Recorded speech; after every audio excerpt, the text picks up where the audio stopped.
Wildfire now spreading into Yosemite National Park, and a state of emergency now for San Francisco because their water comes from Yosemite.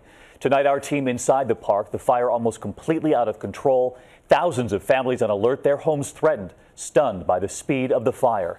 And look at this tonight, the view from space. The wildfire so big, the smoke clearly visible there. Tonight, we ask ABC's Neil Karlinski just how close the fire is to some of the most famous sites inside Yosemite. Neil. David, good evening. From the edge of this angry fire, here's a flare up from just the last 10 minutes or so. We're just back from down the road here inside Yosemite, where we got an up-close look at efforts to protect the park. Yosemite is burning. These are the first pictures inside the park of firefighters massing to keep the damage to a minimum at one of America's most pristine treasures. We're in Yosemite. Correct. This is everyone's worst fears, the fire in Yosemite. I've been in here 4 days, and it's just been going and going and going. It's just nonstop. Yosemite, with its waterfalls and famed peaks like El Capitan, is still open, and the famous landmarks remain untouched and smoke-free. But the concern is real. We're here to stop the fire from getting any worse than it is right now. So if it picks up in intensity, we go up, knock it down, to keep it from throwing embers across the road. California's governor has now declared a state of emergency for the city of San Francisco, 150 miles away, because the power lines that feed the city could be cut off by the fire.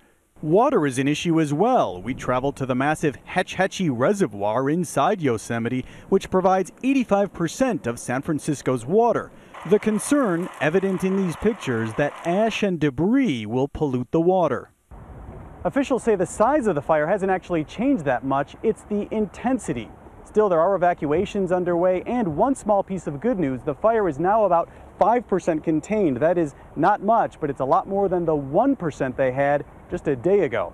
David? 5%, Neil, a long way to go. And Ginger Z's with us here on the desk, and you've been following this as well. The fire forecast tonight? Right, and now the humidity is still very low in these places, and they're not going to get a lot of help, especially by this cold front that is now slipping down from the northwest. David, you see how it comes in? Well, the lightning comes with it, and then you get those thunderstorms. The winds hit the ground, they gust and make the fires even more erratic than they already are. And what about the moisture to the south of there, Evo? There was some thought that maybe it would help, but yeah, it's not going to. This is what it looks like right now. Evo, no threat to land and weakening, so this is the path of it. Really stays offshore from Baja even, but we're still going to see pieces of moisture, that tropical air, really rising into an already saturated southwest. And what happens after that? You get isolated thunderstorms that could drop really heavy rains. We're talking 1 to 2 inches per hour, and in places like this, they do not do well. From Las Vegas, San Diego to Phoenix, not well at all with that type of heavy rain. You see where Yosemite's fire is? Not in the rain zone, David. All the way around it, but not where it's needed.